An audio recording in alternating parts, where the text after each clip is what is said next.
Hello friends, अगर आपने अभी तक मेरे यूट्यूब चैनल को सब्सक्राइब नहीं किया है तो प्लीज़ मेरे यूट्यूब चैनल को सब्सक्राइब कर लें और बेल आइकन दबाना बिल्कुल ना भूलें। तो आज हम बात करने वाले हैं experimental designing and sample method. Introduction. प्रयोग की रूपरेखा बनाने से पहले प्रयोग की परिभाषा का जानना बहुत ही आवश्यक होता है। तो प्रयोग से डाटा ठीक तरीके से उत्पन्न किए जाए ताकि परिणाम जो है वो प्राप्त हो और परिणाम प्राप्त प्रमाणिक हो। इस प्रयास को प्रयोगात्मक डिजाइन कहते हैं। प्रयोग एक प्रणाली है जिसके द्वारा शोधकर्ता किसी परिकल्पना या प्रश्न का उत्तर वैज्ञानिक रीतियों के आधार पर ढूंढता है ताकि परिकल्पना का उत्तर या निष्कर्ष प्रभावी, कुशल तथा गुणकारी हो तथा निष्कर्षों की प्रामाणिकता स्थापित हो। और इस जो डिजाइन है उसका हम इस टाइप से कर सकते हैं। पहला, विषय को चिन्हित करने के बाद परिकल्पना को समझना। जैसे मधुमेह को नियंत्रित करने के लिए मेथी का सेवन, मेथी के बीज से बीटा जो सेल होती है, सेल अधिक मात्रा में इंसुलिन का निर्माण करते हैं या जो बीटा सेल को पुनर्निर्माण करने में सहयोग करते हैं, या ज़्यादा देर तक भोजन को स्टमक में रखते हैं जिससे भूख कम लगती है। यह परिकल्पना स्थापित हो चुकी है। दूसरा है सर्वे ऑफ लिटरेचर।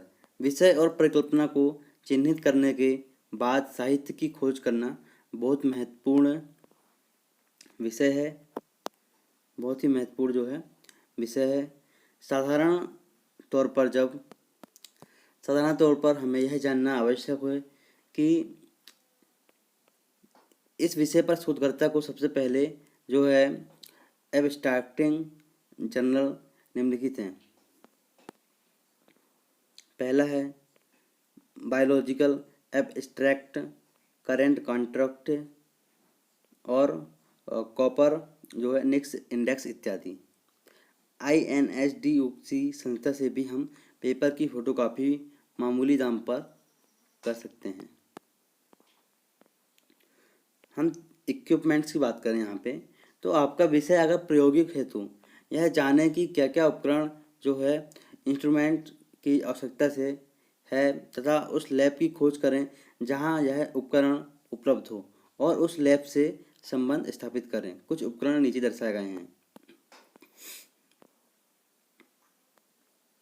जैसे कि आप यहाँ पे देख सकते हैं pH मीटर, स्पेक्ट्रोफोटोमीटर, PCR। तकनीक के अनुसार उपकरण और जो केमिकल का चयन करें। ऑब्जर्वेशन की हम यहाँ पे बात करें तो ऑब्जर्वेशन की बात करें यहाँ पे अपने प्रेक्षण की प्रामाणिकता को स्थापित करने के लिए अपने प्रयोगों को कई बार दोहराएं, फिर अपने निष्कर्षों को सारणी तथा ग्राफ द्वारा प्रदर्शित करें। यहाँ पे हम डिस्कशन की बात करें, यहाँ पे हम तो डिस्कशन की हम बात करें यहाँ पे अपने ऑब्जर्वेशन और पूर्व शोधकर्ताओं के प्रेक्षण से मिलान करके यह बताएं कि आपके प्रेक्षण उनके प्रेक्षण से मिलते हैं अथवा नहीं, अथवा वह सही नहीं है। अंत में संदर्भ जो आपने टेस्ट में दर्शाए हैं उनको संदर्भ वर्ग में दर्शाए हैं कि नहीं देखें।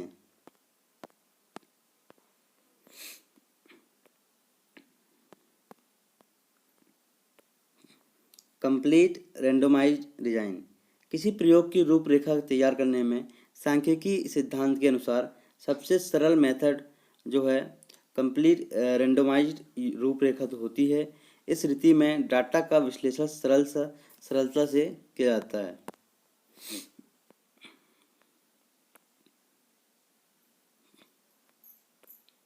रैंडम सैंपल, यह न्यायदर्श या प्रतिदर्श चुनने की यह सबसे अच्छी रीति है क्योंकि इस पर पक्षपात का कोई प्रभाव नहीं पड़ता है। इसमें प्रतिदर्श चयन अवसर या संभावना के आधार पर होता है। इस रीति में समग्र में से इस प्रकार की इकाइयाँ छोटी जाती हैं जो कि प्रत्येक यूनिट के प्रतिदर्श में सम्मिलित होने की बराबर संभावना होती हैं।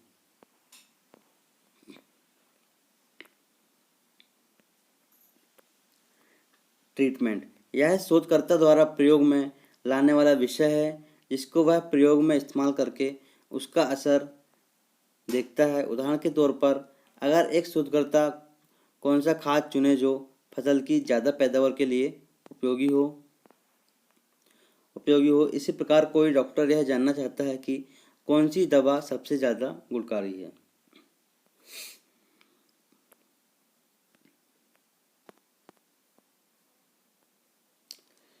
प्लेसेबो एक प्रकार की जांच है जिसका प्रयोग चिकित्सा निदान शालीय में किया जाता है।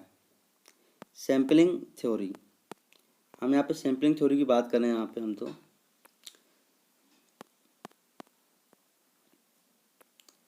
सैम्पलिंग थ्योरी यहाँ पे वेदरबर्न के अनुसार प्रतिचयन सिद्धांत प्रथमतः प्रतिदर्श की सहायता से समष्टि के लक्षणों का अनुमान लगाने और दूसरे अनुमानों की विश्वसनीयता का मूल्यांकन करने से संबंध रखता है।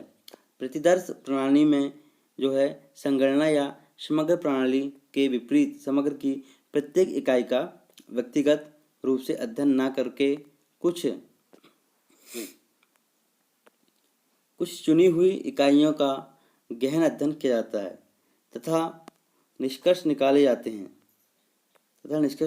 हैं कि समग्र में शामिल प्रत्येक इकाई प्रतिचयन इकाई होती है। किसी विशेष आधार पर इन समस्त इकाइयों में से कुछ इकाइयां जो चुन ली जाती है उन्हें प्रतिनिधि समंक या प्रतिदर्श कहते हैं।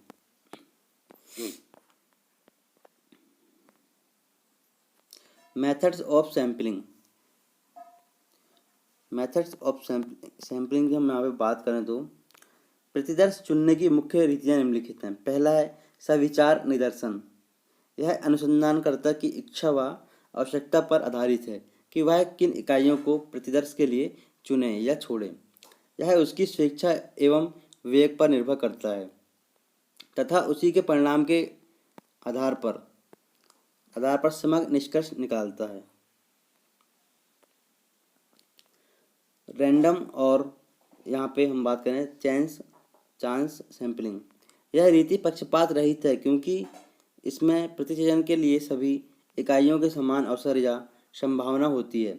इसमें प्रतिचयन पूर्ण रूप से दैव या अवसर पर छोड़ दिया जाता है। इसमें किसी भी इकाई को चुन सकते हैं। कहा जाता है कि एक अच्छा प्रतिदर्श दैव आधार पर आधारित होना चाहिए।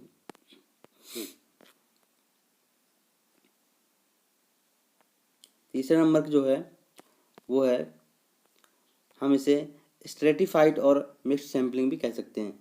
यह सविचार एवं दैव प्रतिचयन विधि का सम्मिश्रण है और विविध गुण वाले समग्र में प्रतिचयन के लिए उपयुक्त है।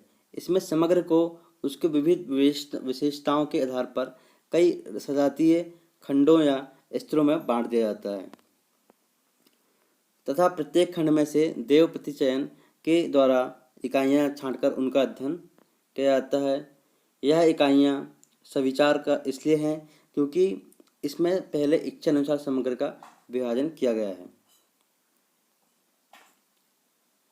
ऑब्जेक्ट ऑफ सैम्पलिंग अधिकतम सूचना प्रचालों का अनुमान दर्शन के द्वारा विश्वसनीयता की जांच या सार्थकता परीक्षण संगतता अनुसंधान की जांच।